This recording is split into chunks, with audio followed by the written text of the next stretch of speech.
गुणातीतो अक्षरं ब्रह्म भगवान् पुरुषोत्तमः जनो जानम निदं सत्यम मुच्यते भवबन्धनात्।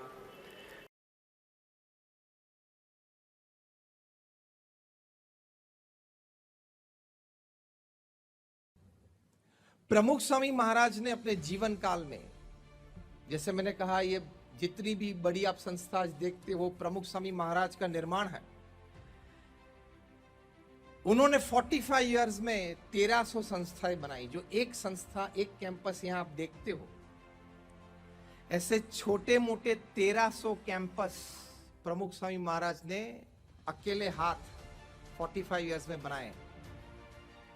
जो ये नासिक शहर का सबसे बड़ा बिल्डर हो उसको पूछ तो लेना कि भूल से तेरे को कोई सपना आया है इस प्रकार का कि 1300 जमीन आपने देखी है क्या?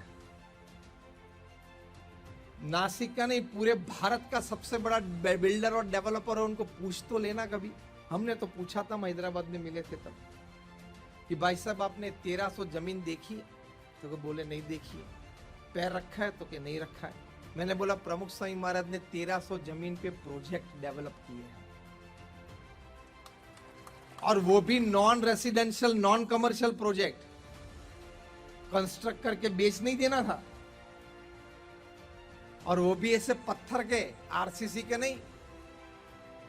मैंने बोला कि आप कोई बिल्डर डेवलपर को पूछ लेना या नासिक में कि कभी सपना आता है तेरे को कि दिल्ली जैसे शहर में यमुना नदी के किनारे 110 एकड़ का प्रोजेक्ट पत्थर का, और वो भी 5 साल में पूरा करना, नॉन रेसिडेंशियल, नॉन कॉमर्शियल।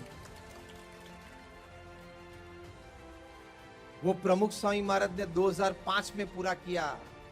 2005 से लेके आज तक हमारी एवरेज आई 17,000 फुटफॉल्स पर डे, 17,000 लोग per day, from 2005 October to 2021 today November, that I am talking to you. 17,000 people every day, and people have changed their lives for the better. पहले तो हम प्रसंग याद रख पाते थे, अभी तो हम भी याद नहीं रखते, क्योंकि इतने सारे प्रसंग रोज 10, 15, 25, 50 प्रसंग बनते हैं कि लोग अपना जीवन बेहतर करके अक्षरधाम से विदा लेते हैं। मैं आपको एक प्रसंग सुनाऊं। वहां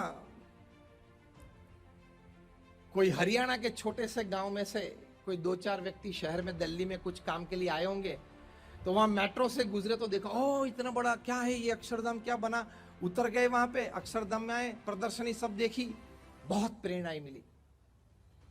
क्योंकि जीवन जीने की शैली, जीवन जीने की भावनाएं, जीवन जीने के उत्कृष्ट सद्गुण वहां अच्छी तरह से प्रदर्शित किए गए हैं। Akshardham makes you a better human being. तो ये दोनों ने ये बात देखी, तो उन्होंने विजिटर्स बुक में, हम जनरल विजिटर्स बुक भी रखते हैं, उसने लिखा कि मैं हरियाणा के एक छोटे से गांव में से आता हूं। मेरा व्यवसाय यह है कि मैं रोज सुबह अपनी साइकिल पे 2 कैन लेके घर घर जाके दूध बांटता हूं। सुबह में एक बार और शाम को एक बार, जैसे गांव में आते हैं साइकिल पे दूध लेके। हमारा गांव बहुत छोटा है, 150-200 परिवार है, हम 3 दूध वाले हैं, तो मैं 50-60 घर को दूध देता हूं, और उसी आमदनी से मेरा परिवार चलता है। छोटा गांव। और मैं अपने जीवन में 50 साल की आयु में सिर्फ 2 बार मैं यहां दिल्ली आया हूं। एक बार हमारे गांव में कोई बड़े घर में शादी थी तो बारात में आया था, और दूसरी दफा अभी आया। लेकिन आज ये अक्षरधाम देखा, प्रदर्शनी सब देखी, इतनी प्रेरणाएं मिली कि आज से मैं प्रतिज्ञा लेता हूं कि मैं अपने दूध में पानी नहीं डालूंगा। उसने जाके और 2 दूध वाले को गांव में बात की कि मुझे तो इतनी प्रेरणा मिली। वे दोनों अक्षरधाम देखने के लिए आए, उन दोनों को भी ये प्रेरणा मिली, उन दोनों ने भी ये प्रतिज्ञा ली। इसलिए हम कई बार कहते हैं कि हरियाणा के एक छोटे से एक गांव में आज पूरा गांव बिना पानी मिला हुआ दूध पीता है, थैंक्स टू अक्षरधाम। संत ये कार्य कर सकते हैं समाज में कि प्रमुख स्वामी महाराज ने अक्षरधाम खड़ा किया। तो मैंने आपको एक छोटा सा ये प्रसंग कहा वैसे छोटा सा नहीं है, बहुत बड़ी बात है। बड़ों को ये प्रेरणा दे सकता है प्रसंग, क्योंकि जब चंद्र पे पहला पैर नील आर्मस्ट्रांग ने रखा था, तब न्यूयॉर्क टाइम्स ने टाइटल पेज पे लिखा था कि one step by a man but a giant leap for mankind. उसी तरह अक्षरधाम में किसी ने प्रतिज्ञा ली कि मैं अपने दूध में पानी नहीं डालूंगा। One step by a man but a giant leap for mankind. आज हम सभी को ये प्रेरणा मिली। आनंद तो हुआ कि नहीं कि हम भी कुछ सुधर सकते हैं? सुधरने की कुछ तो प्रेरणा मिली, एक विचार तो आया। ये प्रसंग बना था 2006 में, 15 साल पहले। 15 साल पहले का एक प्रसंग आज हमें इतने हजारों किलोमीटर दूर नासिक में ये प्रेरणा दे सकता है।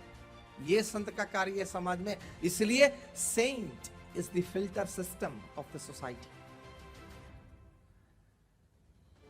वहां अक्षरधाम में बड़ी लार्ज फॉर्मेट फिल्म है, आईमैक्स फिल्म है, जिसमें भगवान स्वामीनारायण के बचपन के जो कार्य वो अच्छी तरह से वर्णित है, जिसको भगवान स्वामीनारायण के तरुणों में उनका नाम था नीलकंठ।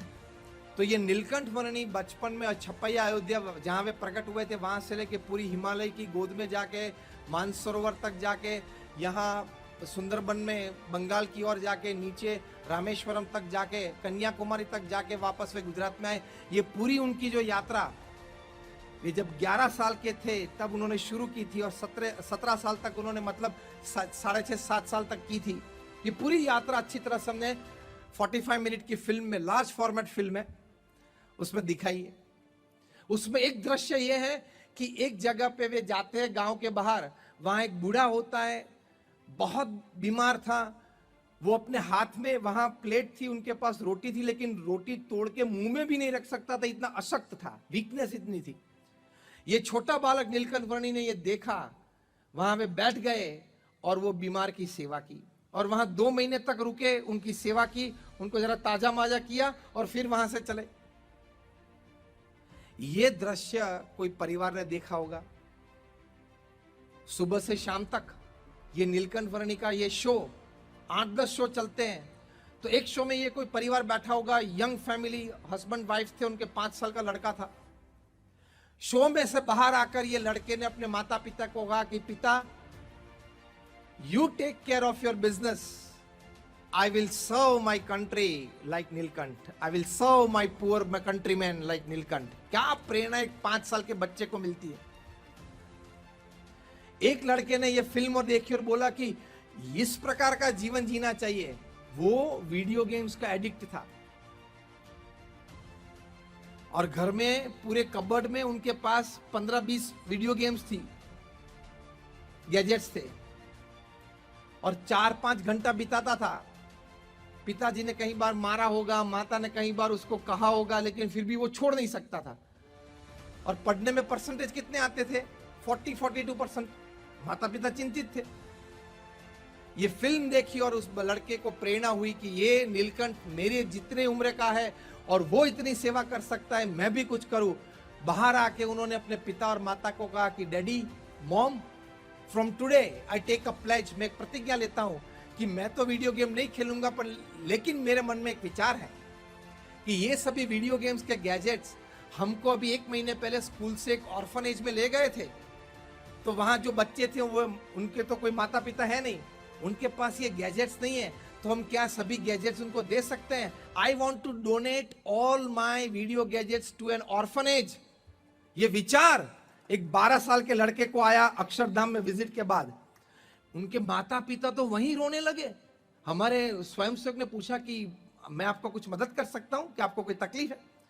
उन्होंने कहा नहीं, ये तो हम बहुत इमोशनल हो गए इसलिए, और कोई तकलीफ तो नहीं है। फिर ऑर्फनेज में ले गया। वहां ऑर्फनेज में कहा कि देखो, आप लाइब्रेरी सेटअप करना, इन बच्चों को कभी हफ्ते में एक बार 15 मिनट 20 मिनट के लिए खेलने देना, उनको ये भी पता चले कि ये भी एक दुनिया है, वो एडिक्ट ना बन जाए, इसलिए वहां तो कंट्रोल होता है। तो लाइब्रेरी बनाना, हफ्ते में एक बार उनको 20 मिनट के लिए खेलने के लिए देना।